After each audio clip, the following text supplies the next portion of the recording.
Hey everybody, look at your screen. Do you recognize those characters? Yes, from the Banana Splits. And guess what? We've got a very special guest who starred on the Banana Splits Adventure Hour coming up. And he also is an award-winning film producer, actor, director, and writer. Terence H. Winkless is with us, and he starred as Bingo the Gorilla. And guess what? We're going to talk about the Banana Splits. We're going to talk about a lot of cool things. And all of that is coming up right now, right here on the Jim Masters Show. Guess what? I'm Jim Masters. Let's start the show right now.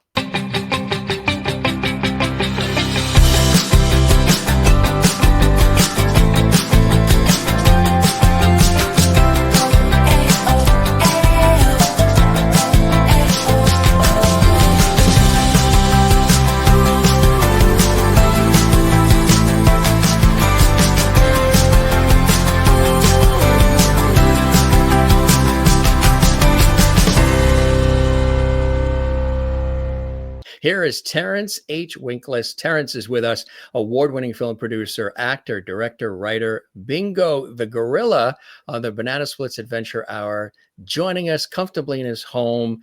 Lily might, who's Lily? Lily the cat may even stop by and curl up behind him.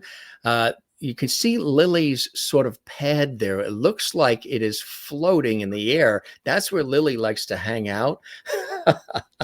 But how cool it is to have Terence here. As I mentioned, many of you may know him from the Banana Splits as Bingo the Gorilla, but he's also, again, an acclaimed film producer, actor, director, writer, and so much more.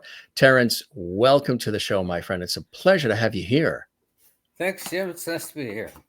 I tell you, you really have an extraordinary career, and you've had an opportunity to work on so many iconic films as a producer, screenwriter, director, and actor as well. But taking us back to, the 60s, back in 1968, when the famous cartoon kings Bill Hanna and Joe Barbera, makers of the Flintstones and Huckleberry Hound and Yogi Bear, sort of set out to launched their first live action television show, the Banana Splits Adventure Hour. How did that come to be for you, where you got a chance to be a part of that and as Bingo the Gorilla? My dad wrote Kellogg's commercials back in the 60s, 50s, 60s, early 70s, I guess. And I was in college in Carbondale, Illinois, and I drove home at the end of the quarter. I think it was a quarter. Yeah. And my mom said, you and your brothers are going to go to California on Monday and try out for this kid's TV show that your dad's involved in. And I went, gee, go to California from here in the Chicago suburbs? Talk me into it. So we flew out there and we were walked into it was a dance studio, come to think of it. And there was a pile of colorful pieces of cloth across the room. And we all organically went to the characters that we would inhabit. I went to the orange gorilla for no particular reason. My younger brother went to the lion. And my older brother went to the green, that is chartreuse dog. That might be because he was very colorblind and maybe couldn't see it because it's pretty gaudy. Anyway, he became Fleegle, I became Bingo, and our little brother became Drooper. That is really incredible. And, I don't even know, do you think most people know that familial connection like that? That's a common thing in showbiz. Yes, God right? knows. Yeah, sure. Yeah. It happens all the time. Ironically, that picture that you're showing at the moment, there's somebody else in the costume. In fact, they're all somebody else's, not the real guys. It's really amazing too, the voices as well. The way they did it was kind of revolutionary.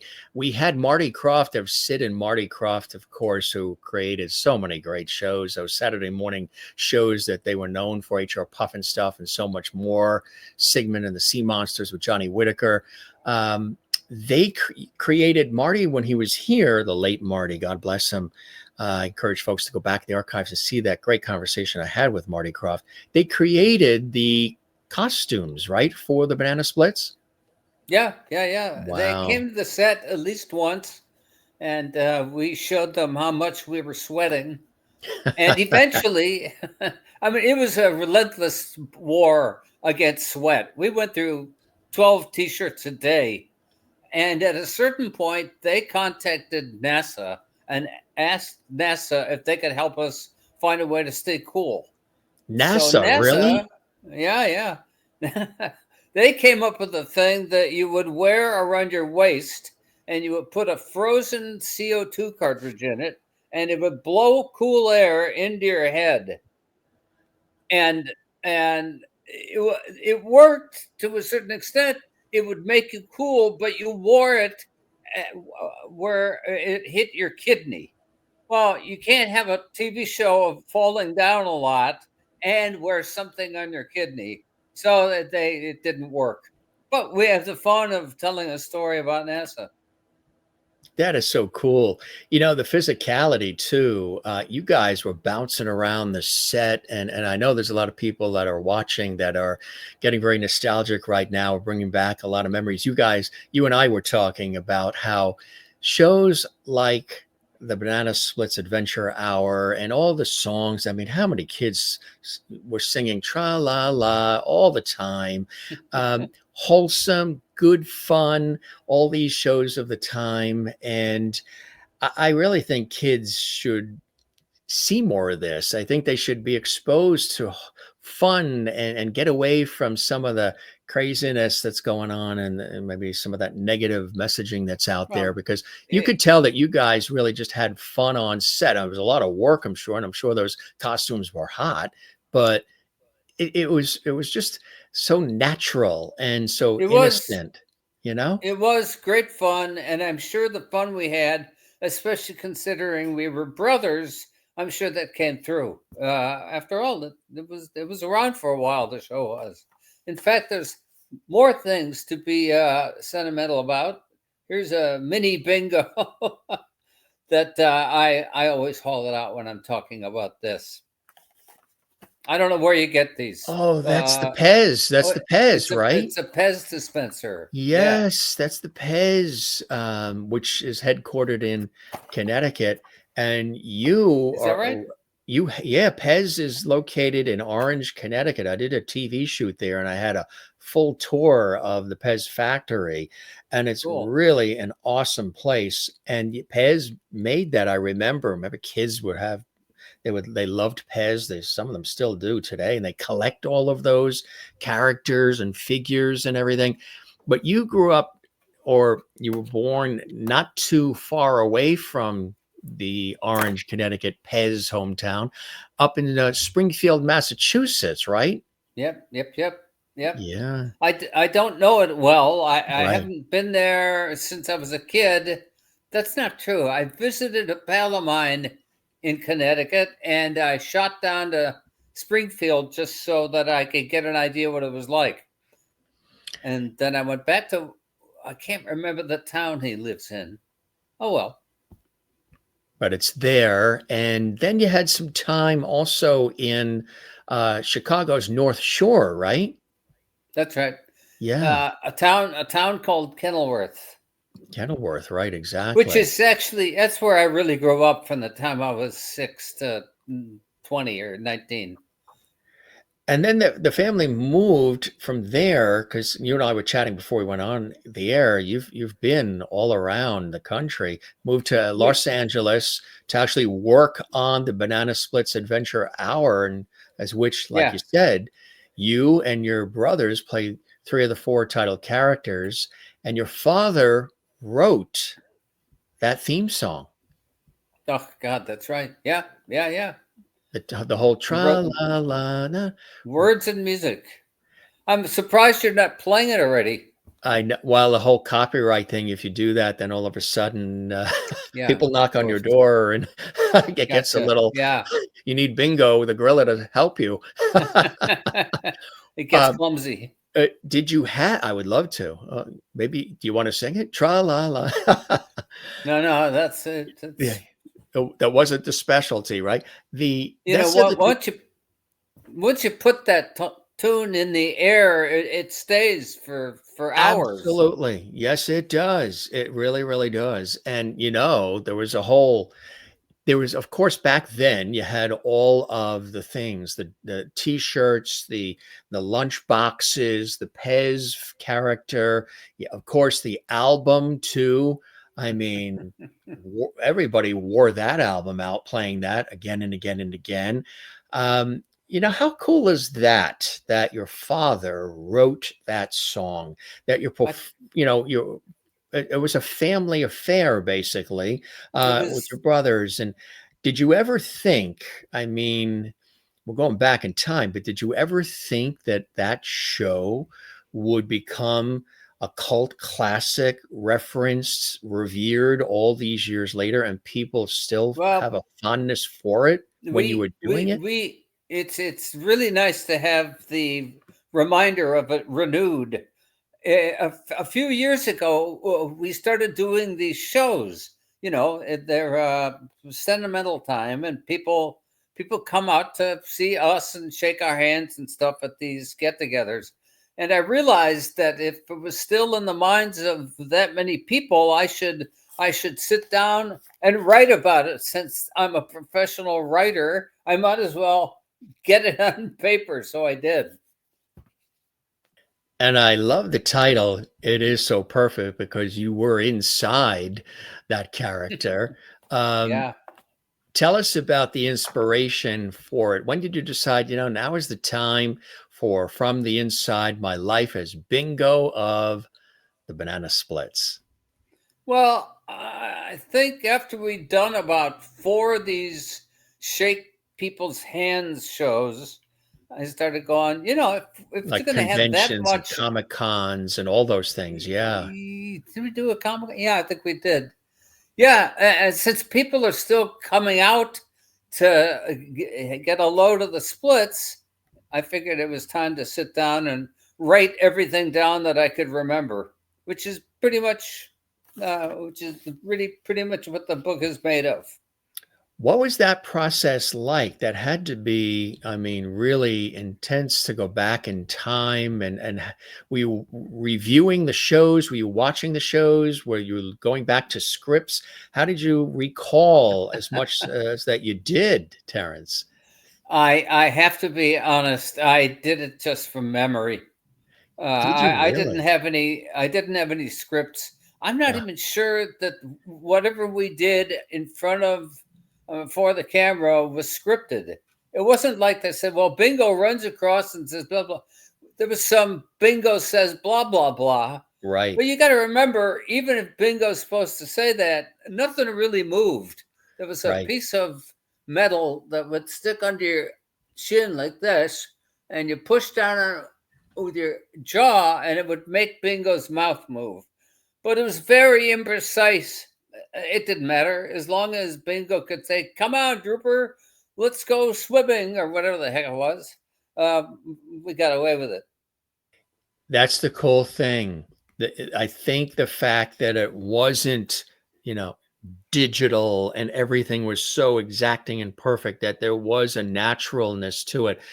We just recently had Doug and Emmy Joe on from New Zoo Review, which was another fantastic show of the time.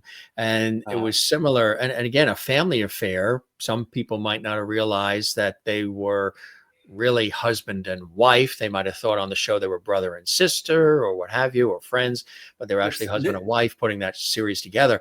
And they were talking about what it was like in sort of a rudimentary way of you didn't have a lot always to work with.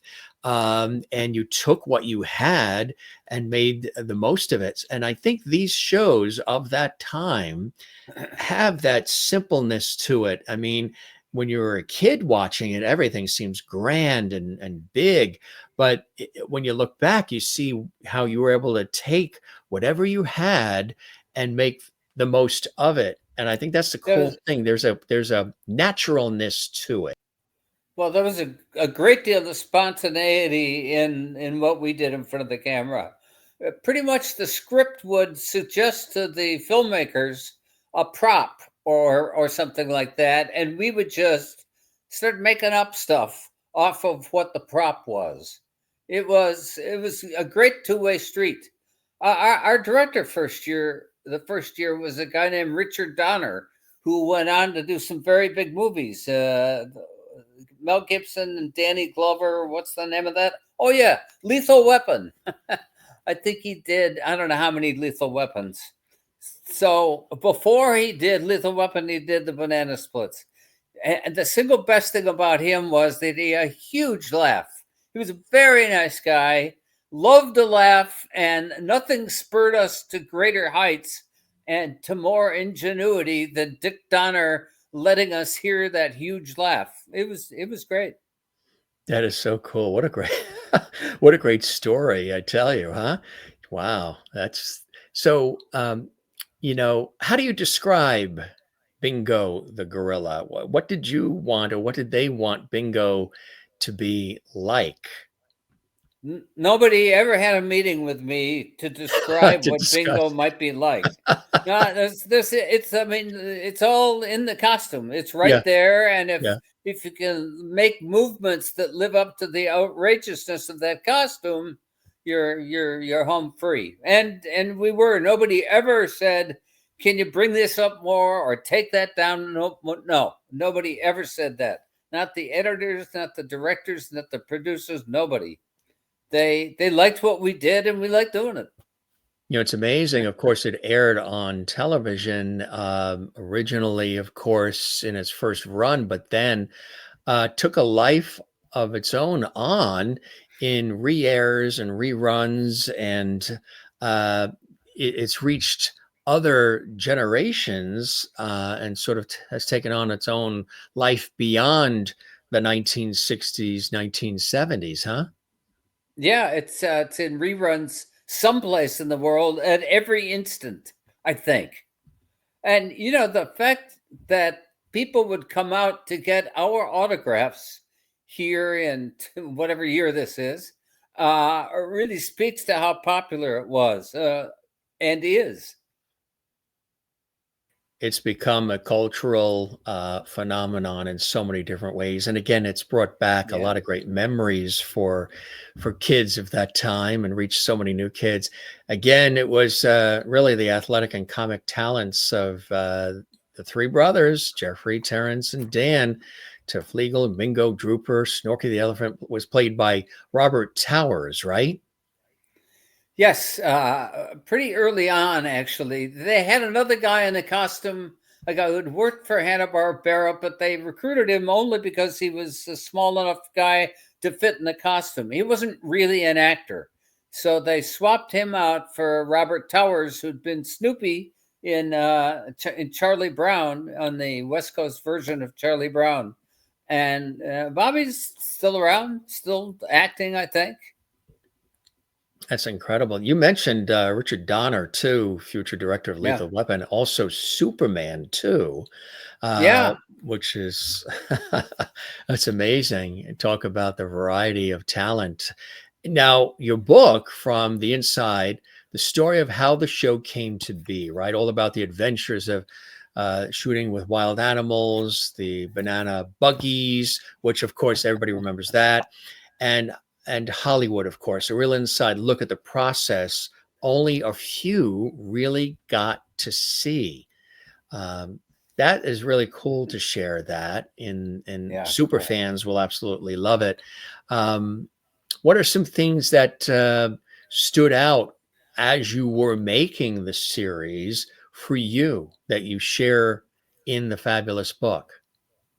Well, the most energetic moment, in fact, it is the introduction to the book. I describe working with Judy the chimp. Judy was about 5 or 6 years old, I think. And when she first came to the set, they introduced her to all of us, to the elephant and to the gorilla and the so and so on. And that was fine as long as I didn't have my big orange costume on. But the minute I pulled on the bingo head and had these big teeth, I was suddenly the enemy. The gag was Judy's supposed to knock on the door. Bingo is supposed to answer it and go, "Oh, look, it's Judy the chimp with a message about whatever, Doc Dowry, I think it was." So we rehearsed it. It goes fine. But then when the camera's rolling, I hear this gong, gong, gong. And I start to the door, but it gets flung open on its own, and in stalks Judy the chimp. All 90 angry pounds of her jumping straight up and down and coming at me. She finally attaches herself to my leg, and I'm walking around the set with one leg trying to shake her off. My brothers, the gorilla, the lion and the dog are suddenly on top of the podium we have, which is about 5 feet off the ground. How they got up there, I'll never know. But they're holding on to each other like Laurel and Hardy when they would run away. It was one of the most eventful moments of my life. I have to say, it was spectacular and memorable. And thanks for sharing that story. That is really, really cool. I would imagine, you're working on a set with costumes and sets and the buggies, the monocelous buggies and all. There are times where sometimes things don't always go as planned, and you just have to sort of work with it. Probably a lot of additional funny moments on set over time, huh? The trainer had to come out and pry Judy off of my leg. He was a guy who carried a pistol in his holster. There was nothing as spectacular as that. That was the height of things we didn't expect to happen. We did drive the banana buggies somewhere out in the West Valley of, west of LA. And I had about 25% of my vision. Once you put the on the bingo eyes, which were dark blue, and then the sunglasses, I wound up with about 25%, as I say. So we're roaring around these fields at top speed, and suddenly there's a cyclone fence. I couldn't see the fence. I could hardly see the ground we were jumping on, we were steering over, driving over.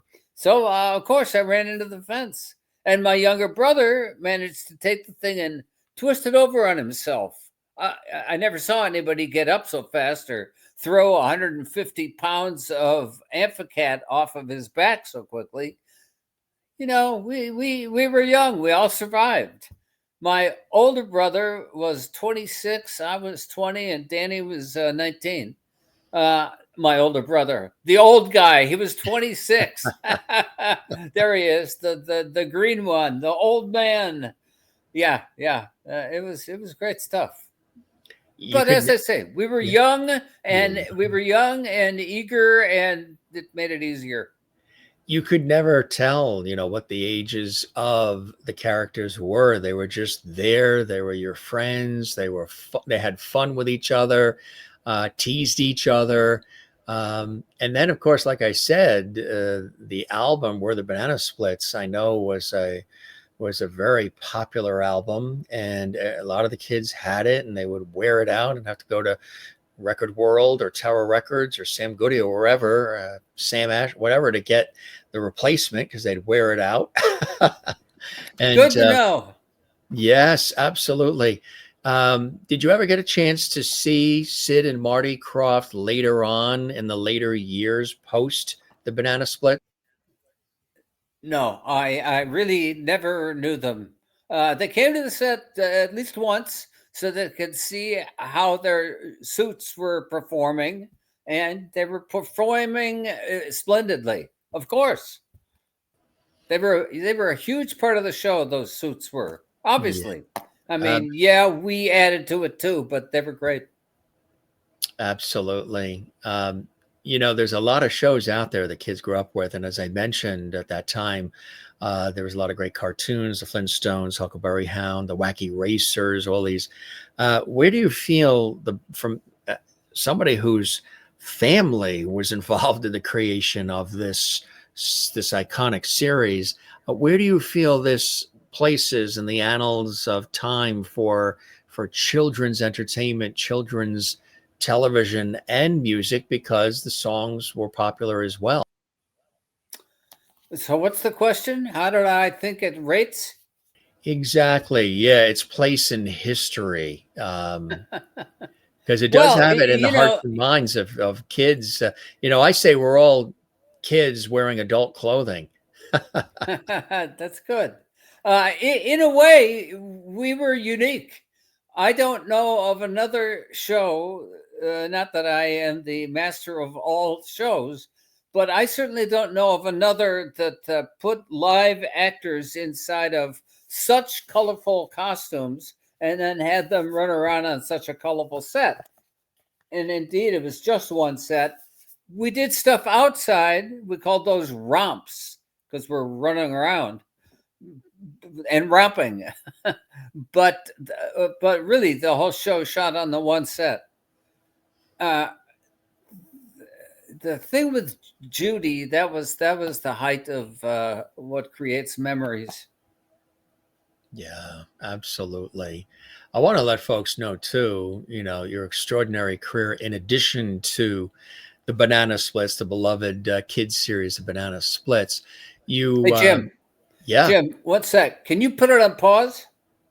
sure. You're going to go get the Oscar like George Chakiris did? Not quite. I'm an old guy, and there are certain things I have to do when the feeling moves me. I'm That sure you means that understand. somebody's at the door. I'll be right back, man. Absolutely. Now, see that little thing that looks like it's hanging in the air? I guess maybe it's on the left of your screen. It looks like it's just floating like a magic carpet, right? That's where Lily, the cat, resides. Now, I don't know if Lily is in there at this time. He said that Lily is across from that couch sleeping at the moment. But hey, if you're joining us for the first time, welcome. I'm your host, Jim Masters. And boy, do we have a great guest who's joining us, Terence Winkless, one of the brothers, one of the stars of the very, very popular and iconic kids series, the Banana Splits and the Banana Splits Adventure Hour. But in addition to that, we're going to talk about when he comes back. Somebody must have knocked at the door, maybe. When he comes back, we're going to talk about his award-winning film career as a producer, actor, director, writer. And he's worked on some major, major films, The Howling, and a lot of others, even moving into the horror genre as well. Don't forget to give this episode a like. Click the like, subscribe to our YouTube channel, Jim Masters TV. Leave a comment below if you're enjoying this episode with our special guest, who will be back in that seat in just a second. Share this episode on your social media as well and come see us again. Somebody was at the door. There's Lily, right? Another star. Yeah. Tell us about lovely Lily. Lily was a rescue, actually. And she's as sweet as could be. She doesn't have any eyes. Some idiot damaged her when she was little, but she does amazing for a cat with no sight. She just does astounding things. There she goes. Hey, Lily. The Lily, bed you're thing, on the Jim Masters show. She's very impressed. So I hope Lily is not union, because Lily would then cost us a fortune if Lily meows. Are you going to meow for us? I don't think she's going to stay very long. She's got another engagement. She's got people to see, and wow. How long have you had Lily? 2 years. 2 years now. And Lily goes up into the thing that looks like it's floating into that thing, yes, and just stays there. And earlier you didn't get a chance to see it, folks, because it's darker now. But he's got this fabulous window that has a great view there, and it's really, really nice. Cats look to be up high. I mean, in the jungle, they're up in a tree, right? So this sort of approximates that. No chance of Lily getting a series of her own, huh? And maybe next year. It's a cat got your tongue or something, right? That's I was actually a good idea, Jim. say, I tell you, we're always creating.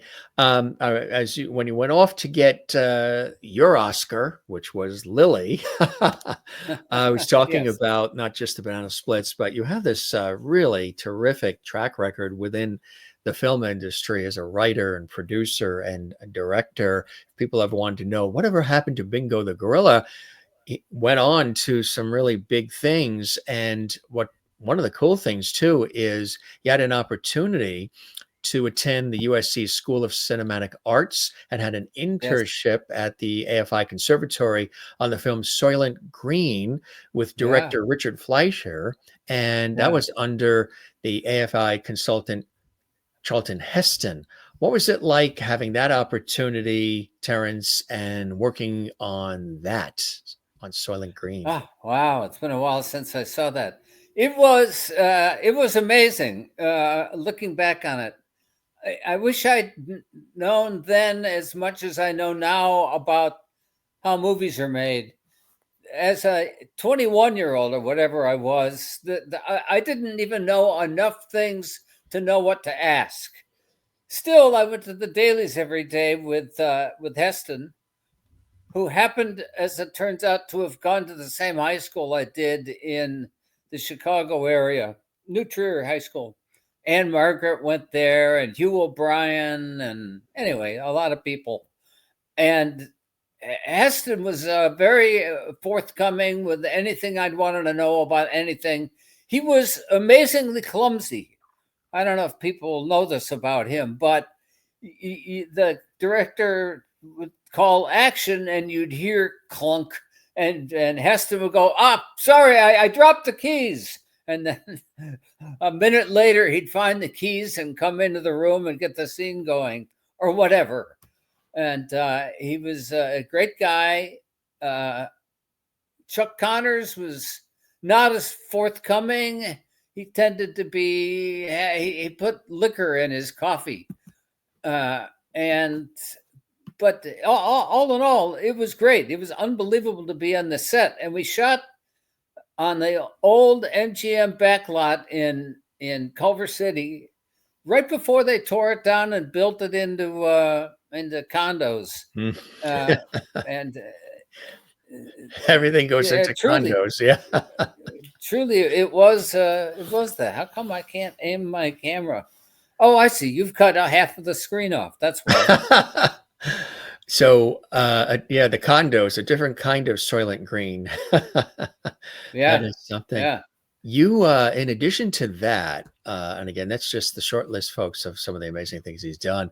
You directed the short movie Foster's Release back in 1971, which was featured in the Edinburgh Film Festival, LA Filmex, and the Chicago Film Festival as well. And yeah, then you yeah, also worked on the original Gone in 60 Seconds in yeah. 1974, which featured that 40-minute car chase, right?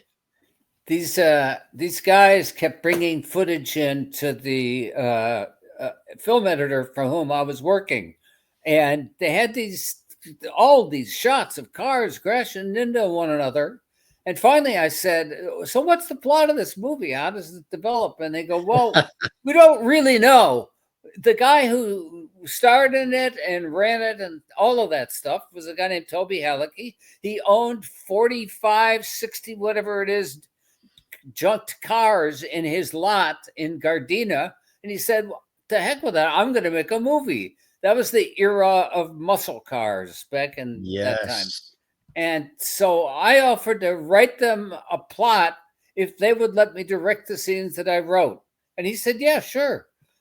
It didn't work out exactly like that, but I did get to direct some of it and get my get the feeling of what it was like, because there were a lot more people on that crew than had been on the crew of the short films I'd made. There was a whole bunch of people. Most of them worked for Toby in the car lot. His entire cast was made out of guys that were ripping apart the cars, which is their business. So we had some wavy performances that were not always right on. but he was a good guy. He let me sort of do it and get my feet wet. Well, you worked as an editor, then a writer and director when the story needed refinement, as they Yeah, there we say. go. Yeah, yeah, yeah, Yeah. yeah. You got your first writing credit on something else that is a classic, and that is in 1981, The Howling. Tell us about being involved in that. I'm trying to remember. I used to have a good story about this. I can't remember Yeah. what it is right now, Yeah. but I'll tell an alternate version of it. I used to play softball every Sunday out in Mar Vista, which is on the west side of LA. I lived in Hollywood, 30 minutes away, and a whole lot of people came through there. And one day, a guy named Jack gave a guy named Kevin a ride home. And Kevin had been my agent for a minute or two. And there was a copy of a script I wrote in his car. And Jack asked Kevin, "Is it okay if I read this?" And Kevin said, "Yeah, I'm sure Terry won't mind." As it turns out, Jack, who borrowed the script, was a classmate of a guy named Mike Fennell, who was one of the producers of The Howling. And he was able to show Mike, and that's how I got the gig on The Howling. Did you ever think that that was going to become that's another cult classic? Yeah, people like it. In fact, I still get a residual from that show, You and still get that's 45 years ago.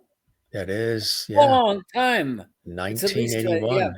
Right, yeah. exactly. I That can't do the math of that, but it's a right. long time. Exactly. Carter was president and Reagan became president, and it's Yeah, around that time period, exactly, yeah, yeah. which is amazing. Then you would later direct the similarly themed The Nest in 1988, which featured Oh, genetically altered cockroaches rather than werewolves. I That's something. I I had been going in for wow, that one I don't that's not the first one I think of. But what the heck? I had been going in for meetings. I had been trying to get a directing gig forever. And my agent had sent me, I was close always, but never quite got there. And then something happened. Oh, I know what it was. My father died. Yeah, that's memorable. And that's very hard to endure. And I had just been through that, and my agent got me this meeting. And, the transition from being somebody whose father was alive to one whose father is dead, it matures you instantly. If that doesn't mature you, nothing will. And that maturity walked in with me when I had the meeting about doing The Nest. In fact, there was between me and another guy, and I was so excited about it. I lived in Hollywood. The offices were across town in Brentwood. It takes me a half an hour to get there. And I was so excited that I left my house really early to get there. And they called my house to say, "Don't come. We hear you're doing another project. You can't do this project and the other project." But I'd already left. And once I'm in the room, they can't very well say, "Don't show up." So between my enthusiasm and the fact that I got to the meeting early and they liked what I had to say, I mean, I was the right guy. There's no doubt about it. I was able to achieve my joy of joys directing a movie about giant cockroaches. But it was great fun. It was great fun. Everybody had to laugh at my jokes because I was the boss, but mostly I got to apply all of the things that I'd been thinking about I wrote from 1974 to 1987. that's a lot of thinking about where to put the camera when you finally get there. So I Yeah. did. I storyboarded everything. I still do. If I do anything again, I will storyboard it. You know, they even uh,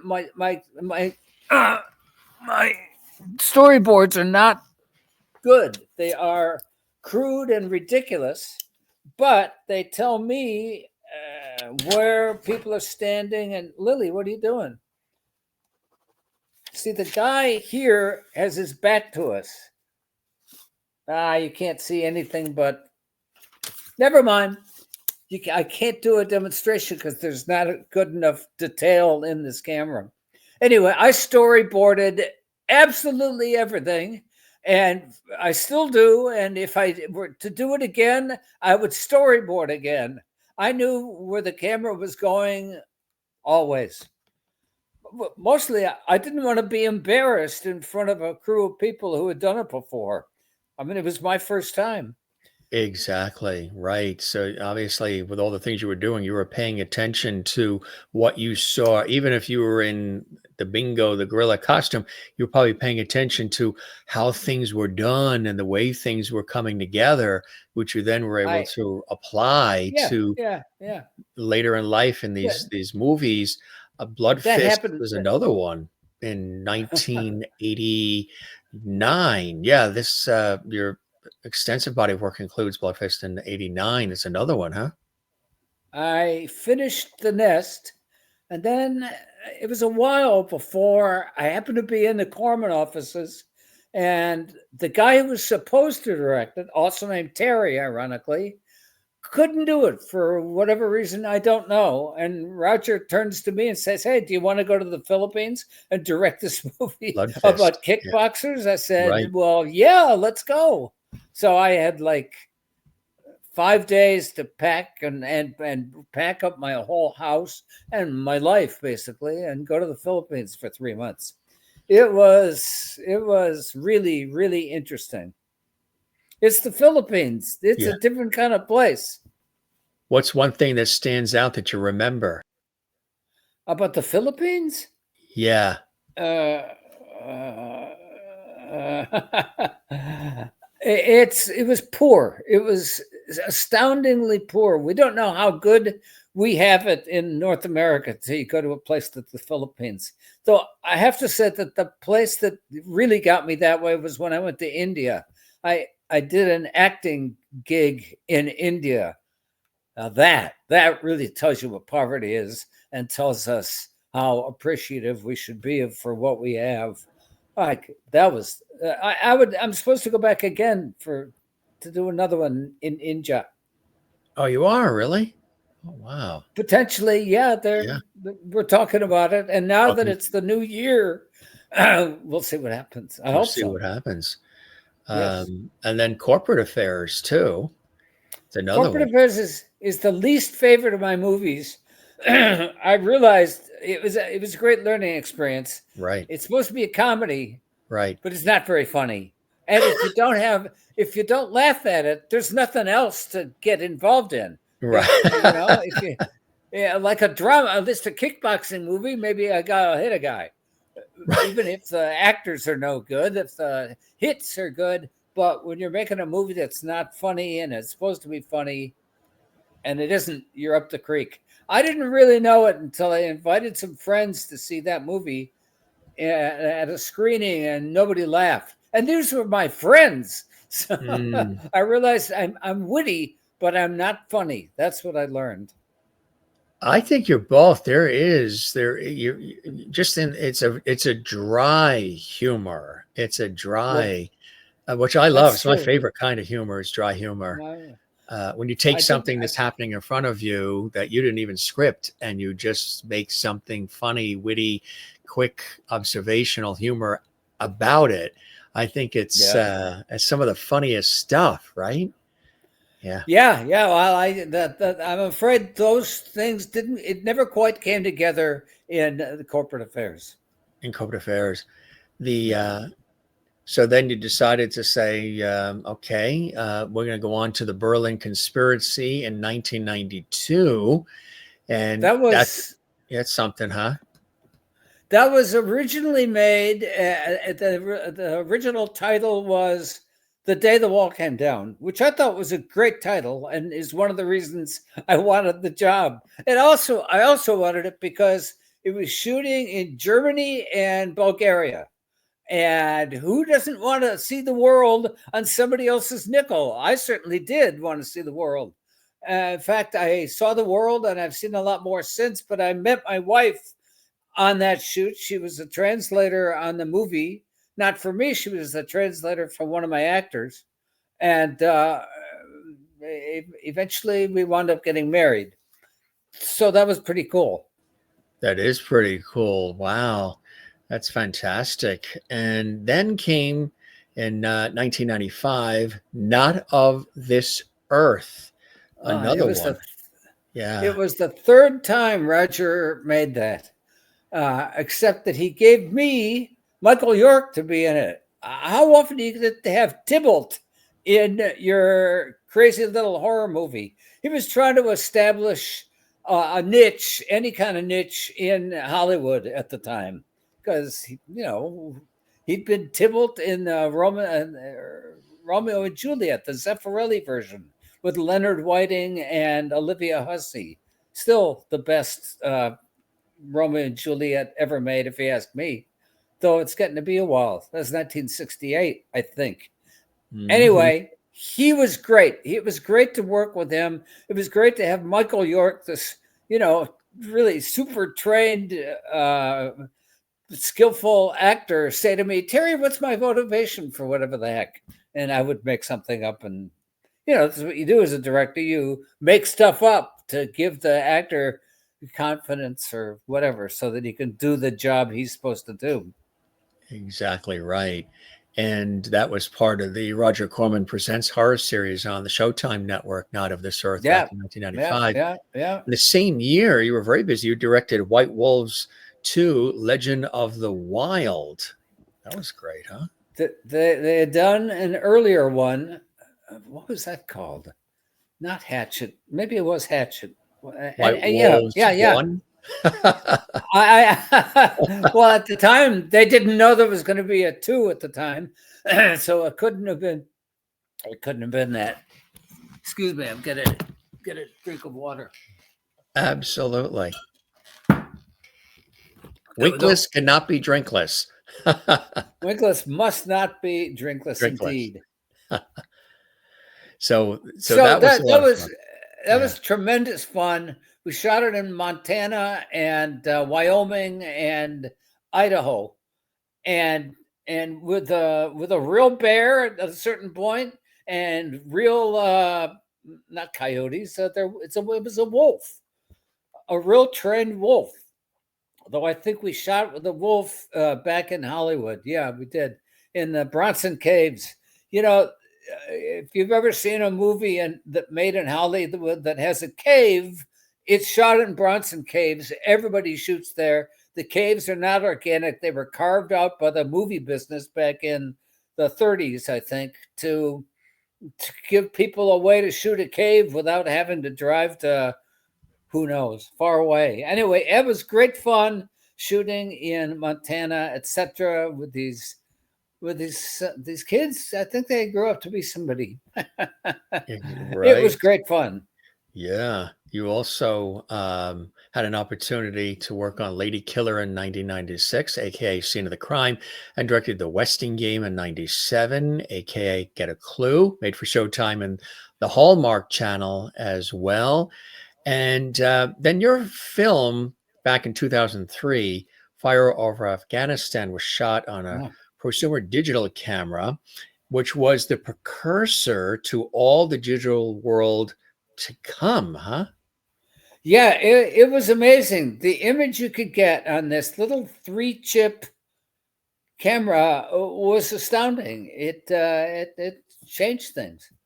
Ask Jim Cameron. Everything he shoots is on digital these days. Exactly. Do you still like the warmth of film? Do you miss film at all versus the digital, or embracing both worlds?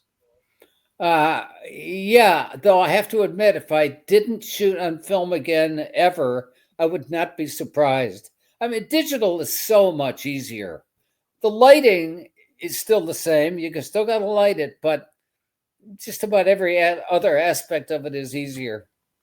True. Yeah, absolutely. Yeah. The other thing too that you had an opportunity, you directed in 2007 Nightmare City, and then also returned to digital filming on Twice as Dead in 2009, which I think is amazing. And then you expanded on your usual genre and directed the family drama Heart of Dance in 2013, in which a young woman became increasingly tangled in the obsessive world of professional dance following the death of her older sister. What was it like working I, on that? I, I'm afraid that one has not been turned into a movie yet.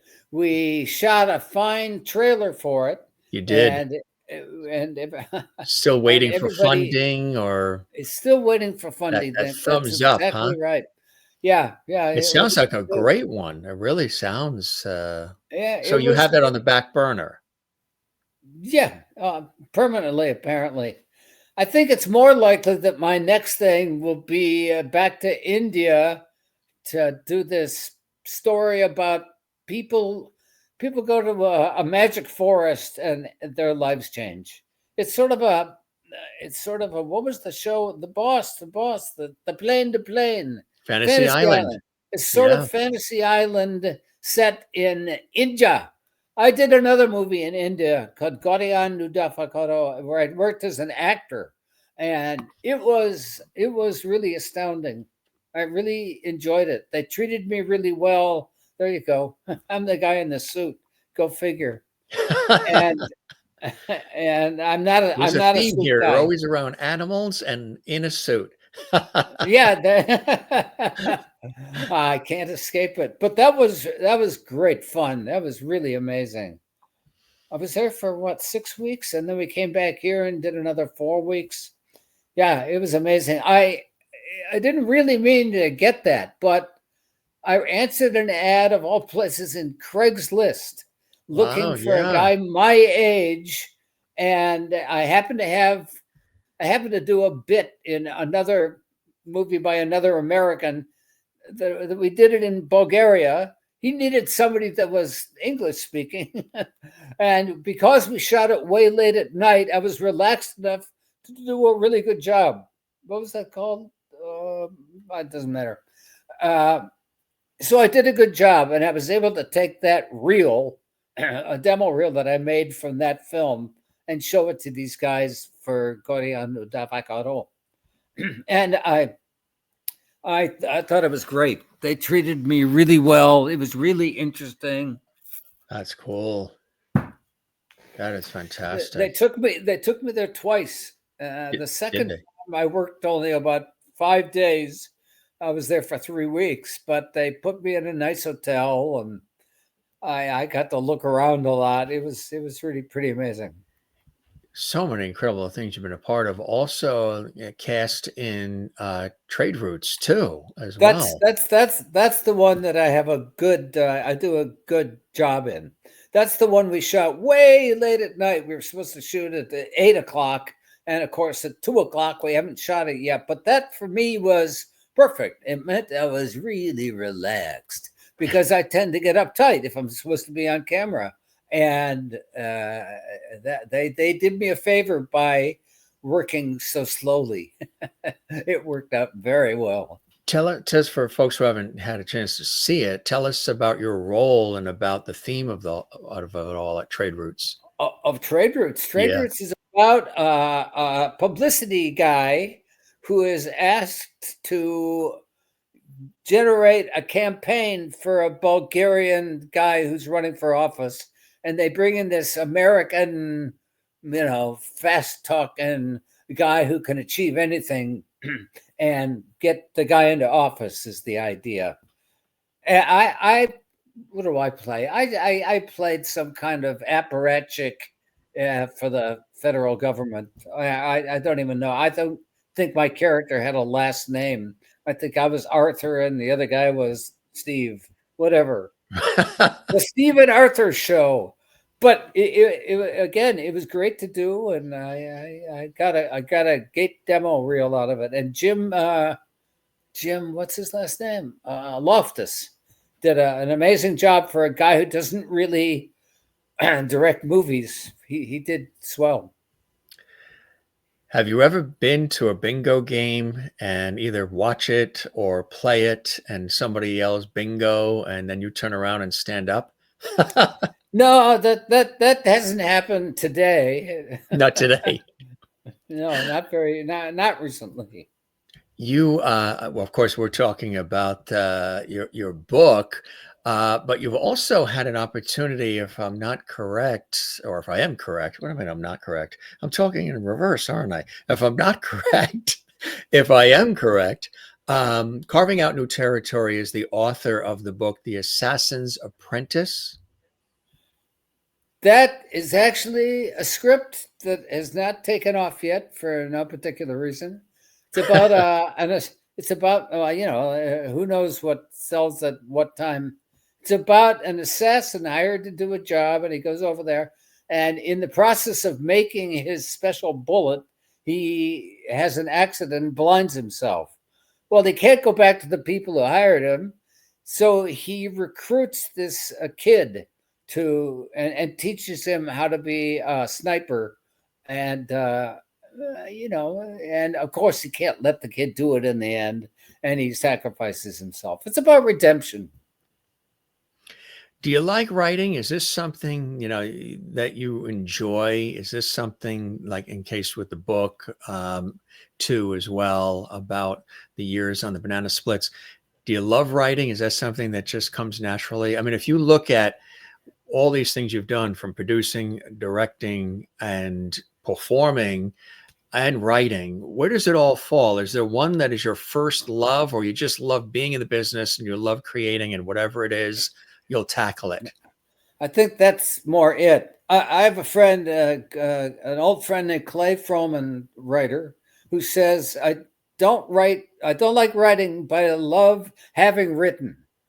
So whatever can get you back to the word processor or the typewriter or the yellow pad or whatever gets you there, that's what works.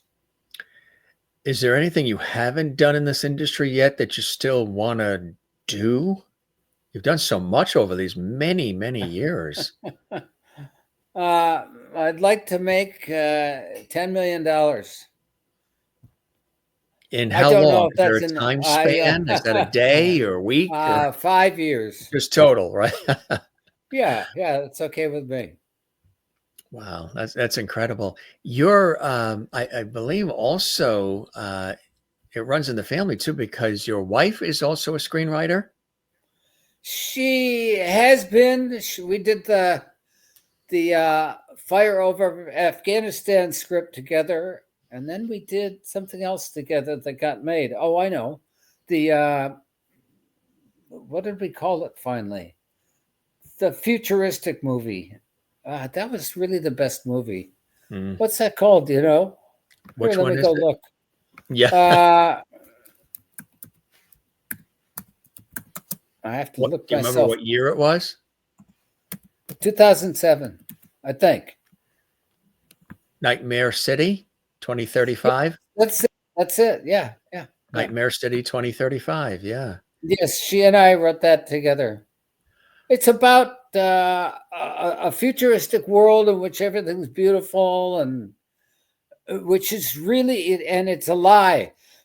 In fact, everything is desolate and horrible, and it's only because they put a thing in your brain that gives you images of a beautiful place, and they're tricking you so that they can eventually tell you what to feel in addition to what you see. That It's sounds sort of really cool. it's sort of about what Elon Musk is trying to do. He's trying to put the gizmo in everybody's head, Right. but he's nuts, of course. um, now, with television, in addition to the banana splits, Mighty Morphin Power Rangers, Oh, Power Rangers yeah, Zeo. So you got this affiliation with the whole Power Rangers franchise. What was that I like? did I did that for what, 93 to 96. Yeah, I think I did 4 years. Uh, that was amazing. I ran into a guy who had shot one of my movies, the first, the second Karate with Tim Callahan. Bob, what was his first name? Doesn't matter. I ran into a guy I had worked with, and he said, "You should go talk to these guys about. They have the show. They have all these kids. They're doing all these effects." Anyway, so I did. I did indeed go and talk to them, and I showed the producer my demo reel, and he liked it. And next thing I knew, I was trying to steer these 6 kids into coherent behavior. That's what directing is: steering these kids into coherent behavior. I like that. I like Yeah, that. well, Well, they say there is something about working with kids and animals, right? And you've had an opportunity to work with all of the above, no, yes, lucky me. two-legged and four-legged. They didn't bring the monkey back for the Power Rangers. They didn't. It was a lot of fun. There were times it was horrible, but most of the time it was fun. There were some Most. secondary characters on that named Bulk and Skull. I don't know if you ever saw the show, but they Mm. played the bad kids in the school. But these two Mhm. guys were really clever, really cracked me up. And I remember one time we were shooting, and the big guy Bulk, what's his real name? It doesn't matter right now. And he was supposed to be attending a tea party, and this guy managed to hide an operable a teacup, not a teacup, a tea pitcher of tea. He put it under his great coat so he could open up the coat and have it there, and you could see the steam coming out of it. I thought that was really too much. I think that the title of your next book in your series should be "It Doesn't Matter Right Now." Well, that's a true thing. I love that.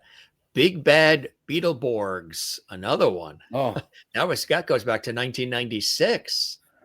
it's really the same. They shuffled me over from the Power Rangers to Big Bad Beetleborgs.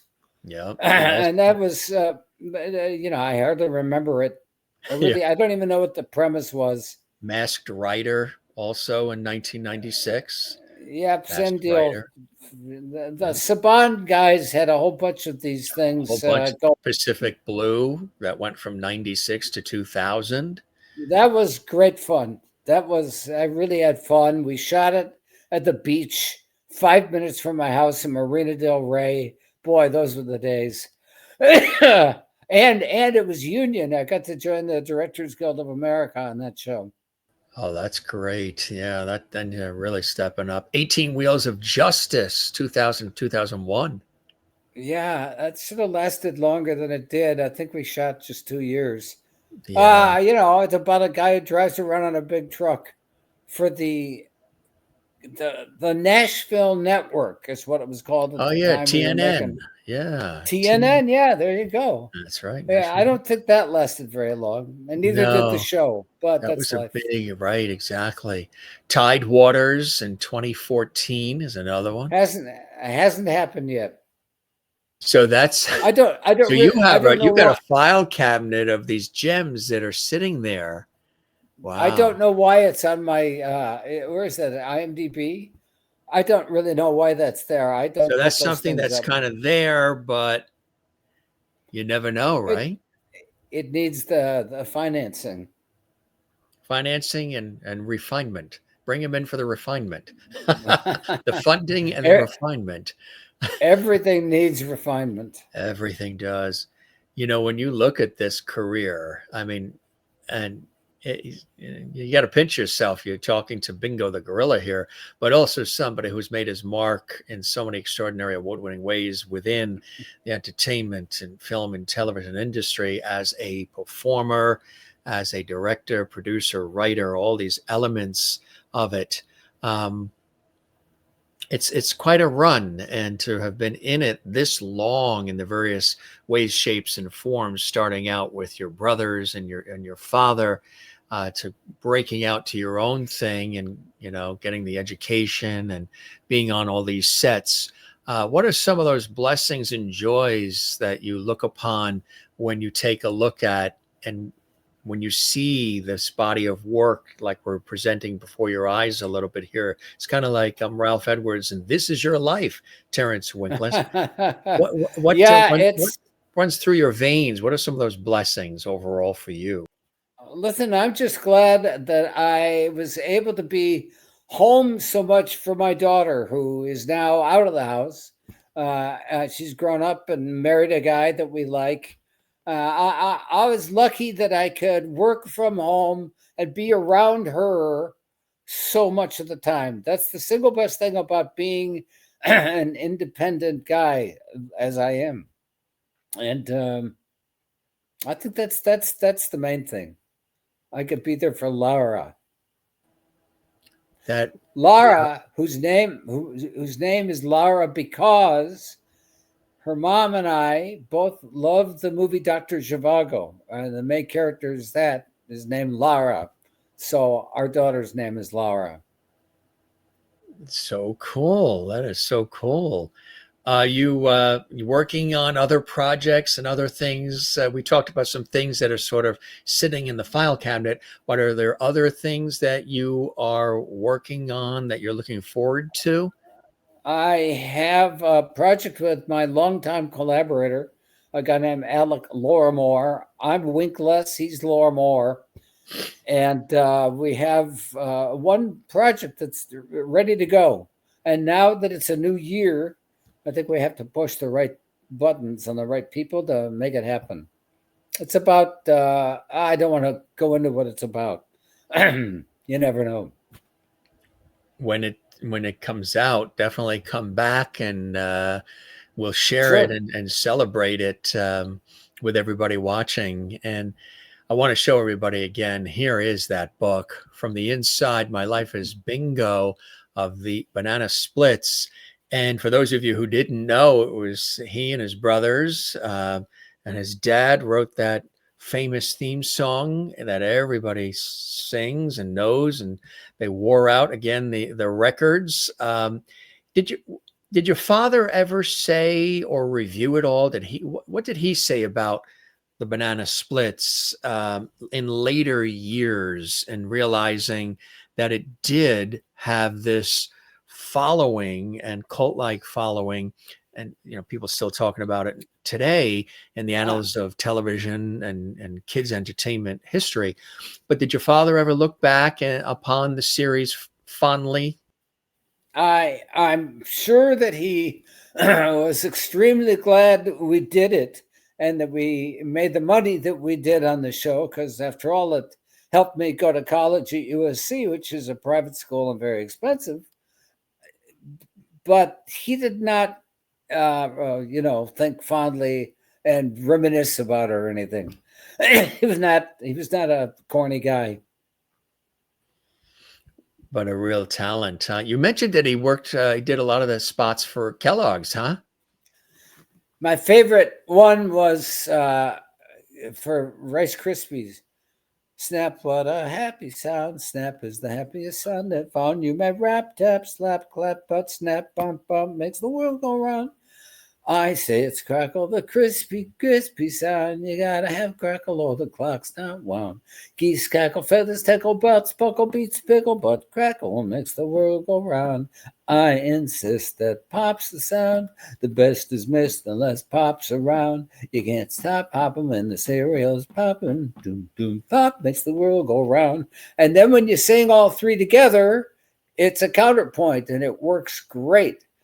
It was sort of based on what's it, Lament from Guys and Dolls. My dad watched a lot of musicals back in the day, in the 50s in particular, and was often inspired by them. He also wrote good morning, the best to you each morning. Kello double good, Kellogg's best to you. Oh yeah, Which really? I, which I, that what somebody lament. I can't remember the name of it. Yes, but that was also based sort of on something you'd seen in the movies, the Kellogg song. But yeah, he was very prolific. He did Very talented. Yeah. he did what do you call it? Sorry, Charlie, you are a charming fellow. Oh, for tuna fish. He did a ton of stuff. Wow. That's amazing. It really is. You know, I love jingles. I wish they would bring them back. I think they were great. And I mentioned it several times to people who've come from television and film. I think I'm a pepper, you're a pepper. I mean, when you heard these things, or even Tra La La, the Banana Splits theme song, when you heard theme songs to shows, whether they were kids shows or adult, Dick Van Dyke Show or whatever it is, you would hum the theme. You knew what was coming up. You had a Yeah. certain feeling about it, a certain connection to it, a warmth. People would be singing it, in their cars or at the office, or kids would be at school. The various themes to commercials, the jingles, as well as the promos and the themes to the shows. And I wish some of that would come back. I mean, like with the Banana Splits and all the branding that came around it, you had the music that accompanied the fun storylines of the show, and that was so important in that day. And a lot of times you don't necessarily hear that and feel that now. That's a true thing. The music kept the project alive, whatever it might have been, even if the project wasn't right in front of your face. If you heard somebody singing it in down the hallway or something, you're reminded of that show, that whatever it was, or the movie. Did you get It into isn't as music yourself? Did you take an instrument? Did you play, did you follow your father's musicality, you and the brothers? You mean? So You mean, I think do I somebody have a is. guitar handy? I think somebody's at the door again. The guitar is at the door. Our next guest. Oh, cool. But I grew up in the 60s.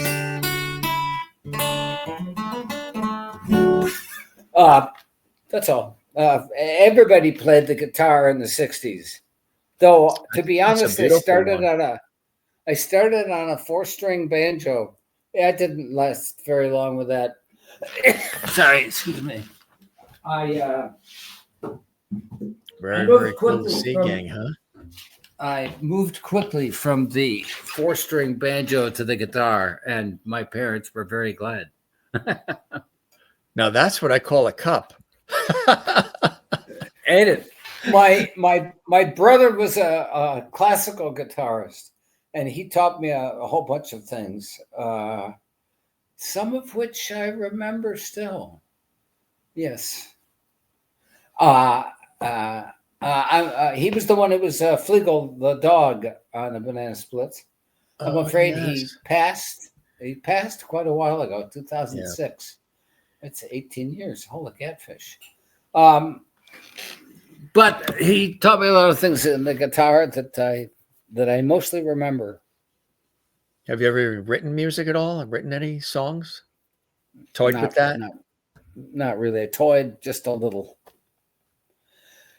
And I have an electric guitar over there too. You do, huh? In fact, I do. And the reason I have it is that when I finished my book, the guy actually paid me for it, and I bought the guitar with the money from the book. Wow. What's the response been to the book? And we're so happy that you wrote the book. Like you said, I know there's a couple of times that it might not be something you do all the time. Some people go to all of them, and they're at all of these conventions and chiller fests and Comic Cons, and you see lines of people. There was one where Barbara Eden was there from I Dream of Jeannie. It was one in Rhode Island. Matter of fact, there's the Genie bottle, the actual a replica hand painted of the Genie bottle. They had a limited. So we got a lot of Gilligan from Gilligan's Island is down there, sent by Bob Denver's wife, Dream of Denver. She was on the show, and he's down in there somewhere. I did that show in Rhode Island. We did we Oh, attended that. yes, at the convention center. There was one where Yeah. Barbara Eden was there, and the line to see Barbara Eden for people was 3.5 hours. They waited in the line. And there was a Wow. super fan of I Dream a Genie and of Barbara Eden. Her team was there. She was there. They had no idea that somebody was going to bring this in. This gentleman in Rhode Island, a super fan, created a life-size floor to ceiling genie bottle. And one side was the exterior, the other side was the interior. And so it was like split in half, and people would see the outside. And they sort of then rearranged things on the spot, and they did a thing where there were photo ops, of course. But one of the photo ops that people could get is actually going inside the bottle, sitting next to Barbara Eden, with her going like this on the couch with the beads inside the genie bottle, all because this super fan made this monster Wow. size genie bottle, which they used. And she was about 90, 91 at the time. Couldn't have been Yeah, I was going to sweeter. say Yeah. she had to be pretty old. And totally gets and embraces the whole thing with I Dream a Genie and Barbara Eden's role as Genie. And even though she did many other things past that, just really knew how the fans felt about it. It must Hmm. be cool, all these years later, to know that people still have an affection for bingo and for the banana splits when you do come across people who express that to you. Yeah, sure. It's great stuff, especially at this late date, if they remember. I always wind up being sort of astonished and pleased, of course. Yeah, it's great stuff. Yeah, all these years later. Well, you guys, you and the family, dad and the brothers and Robert and all, you made your mark, in a way. I hope so. You captured the hearts and minds of kids, and then they took it from there. And then, of course, you moved on to all these other epic productions and movies and more. But um, Indeed. when you reach the heart of a child, it's pretty cool. And you're having fun, and you're on set, and you're doing your thing, There and you then you go. realize, that it has a long lasting impact, and even write about it years later, which I think was something really cool. Terence, this was really, I don't call these interviews, I call these conversations, like the old school Mike Ah, Douglas, Merv Griffin, Dick Cavett, Johnny Carson, just a free flowing conversation. And it really was epic, and a delight to have you here, to go thank you. My back pleasure. in time and to celebrate, not only the banana splits, but of course, all of your other epic work in the industry, bringing the entertainment to us. And You bet. I hope you'll come back and see us again when some of these other projects, come to fruition, with fingers Sure, I'd crossed love and to. funding. I would love to have you back. You really are a great guy to chat with. You're so chill and fun and witty, and just, whatever it is, it is. Let's just do it. Well, And I we think that's cool. we know where to find you, Jim. You know where I am, exactly. And I know that the epitome of your career, with all of these things that you've done and the accolades received, the epitome was coming on the Jim Masters Show series tonight, right? I mean, you worked There so you hard to go. get to this point, and here you are. And I am honored by that knowledge of that. Hey, it's great stuff. That's what we do here. I hope you enjoyed the time with me as much as I have with you, Terence. It was fantastic. I have, Jim. Lily will be happy to hear that I can get up and feed her now. Usually by now the dog has to be walked and is circling and whining. You're the Cats are best. very casual. Thank Cats are you. very casual, exactly. Just a couple of claw Indeed. scratches on the feet, and that's about it. You're the best, Terence. Again, thank you Thanks, for man. all of the years of entertainment and joy you brought into all of our lives. Continue to do so. Best of blessing and health to you and the family. And come see us Thank you again on the much. Jim Master Show. We'll keep that porch light open and on for you, my friend. Thank you. And Ciao. congratulations on the book as well. Available at Thanks. Amazon, all the places where books are sold. You be well, Terence. You too, man. Cheers. Take care. Bye-bye now. Coming to us from beautiful Vancouver, British Columbia. You're probably wondering, where is he there? He's not on set. That wasn't a set. That was his beautiful home up in Vancouver, British Columbia, Canada. And originally a Springfield, Massachusetts boy. And he's been all over. He's Detroit and Chicago and here and there. But how cool, right? I know many of you are very excited because he did play the role of Bingo on the Banana Splits series. And if you're somebody who, you're watching this, you're a fan of the Jim Masters show, and you're not sure what the Banana Splits was, a very popular kids show that came out in like 1968-ish. And it was created by the guys who created the Flintstones and Huckleberry Hound, as I mentioned earlier, and Yogi Bear. And it was really the first live action television show. It was, everybody says the Banana Splits, but it was actually the Banana Splits Adventure Hour. And it brought in, again, the athletic and comedic talents of three brothers, Terence being one of them, our special guest, with his brother Jeffrey and Dan Winkless as Fleegle, Bingo, and Drooper. And then Snorky the elephant was played by Robert Towers.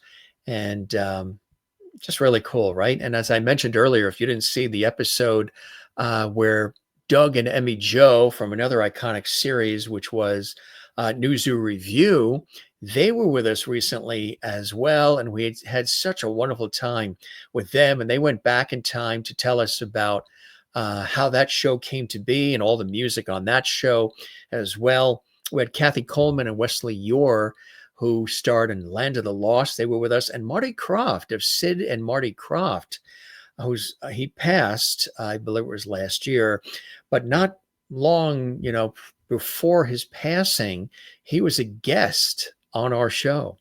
And it was hilarious. He had some audio issues and he was teasing his assistant. Okay, what's going on? Where's the audio? Plug me in. I can't hear him. And we left it all in because it's hilarious. And the way he did it was really great. Go back in the archives and on our YouTube channel, Jim Masters TV. You can check that episode out as well. Segment of the Sea Monsters. Johnny Whitaker was with us as well, who also starred on Family Affair as Jody. And matter of fact, his sister Sissy, Kathy Garver from Family Affair, is a big fan of our show and a dear friend. She's been with us as well. If you love all of these television shows, because we talk about everything here on our show, we have guests come from all different backgrounds and genres. But if you do love the television and the films and all, go back in the archives. We've had some extraordinary people stop by our show. Again, the Banana Splits. Hey, how cool, right? To have Bingo, the gorilla, Terence Winkless here, the extraordinary film producer, director, and writer. And to have these stories documented in the book. Boom, there it is, from the inside, my life as Bingo of the Banana Splits. And this is published by Bear Manor Media Publishing and our great friends there. And check it out. You're going to love it. It's on Amazon, all the places where you get the book, whether you're a Banana Splits fan or maybe after tonight you've become one. And for those of you who had that record, wow. Now you know that his dad wrote the theme song. Tra la la la la la la. It's in your head, folks. It's in your head, as Terence said. It's in your head, and it stays in your head, and it does for a good reason. Lots of memories shared as we took you down memory lane with Terence and all of the great things that he's been a part of and continues to be a part of. He's got some projects there that are in the file cabinet that may end up popping up. So if they do, we will definitely have him back. We'll have him back anyway, even if he just wants to say hello. Hey, gang, if you enjoyed this episode with our very special guest, Terence Winkless from the Banana Splits and from everything else, do something fantastic. Give this episode a like, a thumbs up like on our YouTube channel. Click like. There's a thumbs up icon. We would love that. Share this episode on your social media. Subscribe to the YouTube channel, Jim Masters TV. That helps us grow. We love having you part of the Jim Masters Show, Lovity family. And leave a comment below as well. right below, right down there. There's a comment section. Do you remember the banana splits? What was one of your favorite characters? Was Bingo your favorite character? Did you just learn about the banana splits now for the first time on our show? And some of those epic movies that we were talking about, The Howling and so many others, Gone in 60 Seconds and Soylent Green and some other cool things that we reviewed in his epic life and epic career. If you missed anything and joined us late, don't worry, because we archive all the episodes of the Jim Masters Show Entertainment Lifestyle Celebrity Talk Show series, so you can definitely see this episode again. Don't forget to love one another, take care of one another, and don't forget to do the very same for yourself. And come by and see us again right here at Levity Hall and the Jim Masters Show. Once again, I'm your host, Jim Masters, thanking you for your time this time. Till next time, we'll see you again on the next one. We'll keep the porch light on for you. Appreciate being with us here, gang. We love having you here. Be well, and cheers.